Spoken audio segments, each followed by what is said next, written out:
tell me a little bit more about yourself. So tell us what Project Mars is. So Project Mars is a fancy name for a new venture for my company. So we have recently set up, I think last September, we have set up a new department called Global Innovation Department. So the objective of the department is like twofold. One is that we want to build a new venture for the company. And the second one, we want to support the innovation initiative of other departments. So it's just a joke that I told my colleagues that Project Mars means that if I'm not successful, my boss is going to deport me to Mars. Well, I don't know, if you're Elon Musk, he seems quite keen on going to Mars. Yeah, maybe I can join his program. So obviously, you see it as quite important that corporates get involved in the startup ecosystem. Why do you think that is? Well, first of all, I think that it will be beneficial for the ecosystem itself because a corporate has a lot of resources, not just on the people, but also other like financial resources, also the chances for them to launch a POC, and then a lot of industry experience for the startup. But in reverse, for the company itself, that we can learn a lot from the startup, like how agile they are, like what are the new ideas they can bring to the corporate. So I do see there's a win-win situation if the corporate can learn how to work with startup. So that's it. They can bring innovation to you whilst you help support them through their building up process. Well, that's great, isn't it? So tell me, what are the challenges, the key challenges that you see ahead for startups? Well, I think, how to put it, like, I think startup and corporate are two kind of organization, and they speak different languages. I think they need a bridge in between, because like for startup, they want the speed, they want to try new things, but at the other side, like corporate, like they're a very mature organization. So there's an analogy that I always want to use when I talk to people is that established company is like a body, so they are in an equilibrium state. So the disruption and innovation and all kind of stuff is actually rivals to the body.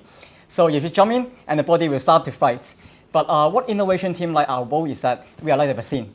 So we give a little bit of the learning, the growth, the process to the company, to the art department, so they start to know, oh, what is disruption, or what is innovation, or how can we leverage it. So at the end, I hope that the body will become more healthier, and then we can survive for the next 10, 20, 100 years for the organization. I love that. That's a great analogy. So some of the tips you might give to startups who are, just at the very beginning of things, that, get in there with the innovation, but maybe learn how to deal with the sort of corporate environment and how to negotiate that. Yeah, I think it could be challenging. So I would suggest them to look for programs like accelerator programs and other programs that the corporation already have set up a framework to work with startup. Like our company, I think we have done an accelerator before called Pop-Up. So in that framework, we work with 5 startups that we launched POC in 8 weeks. So we get real opportunities to work with like frontline colleagues, to work with real customers, and then we also learn from each other during the process. So they know that whether their product are a favor of the customers, or is a business model work, or how we can leverage each other to grow much quicker. So I think I would encourage them to look for opportunities. There's a lot of them in the city. So just go for it. Yeah, definitely. How do you choose the companies that you look for to join those kind of programs? I think at that time we actually scout for startup over the world. There's 130 of them, like come from I think like 16, 17 different countries. So what we are looking into is the uniqueness of the ideas. Is there any additional value they can bring to the business team? How mature are the founding members, or how they're willing to try out something with the corporate? Because I think that it's very crucial for the founding team actually understand a little bit about the corporate world, so that they're anticipating what they are going to face, like and they're willing to cooperate or collaborate with the corporate. So I think that's important. And do you think that Hong Kong is a particular hotbed for innovation? Well, I think Hong Kong is an interesting place because you can see a lot of like Chinese startup, or also a lot of foreign startup here. So I think it's the mix and the diversity of the ecosystem are very attractive to us. And do you think Hong Kong and the Greater Bay Area are attracting the right sort of talent? Well, I would say I'm looking forward to more diversity actually. So I think if we can be on regulation-wise, if you compare like Hong Kong and GB, I would say GB has a little bit more flexibility on testing things out. I think it's the philosophy difference. It's that in mainland they used to be like you test something out and then they put the regulation on you.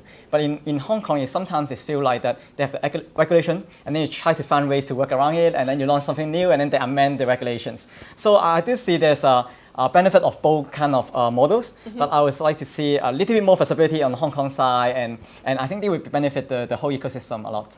And do you think you see that happening in the future, that will come together? Yeah, I think the government and especially like Invest Hong Kong, they try to do a lot, like to lobby a lot more policy for the startups. So I do feel very hopeful.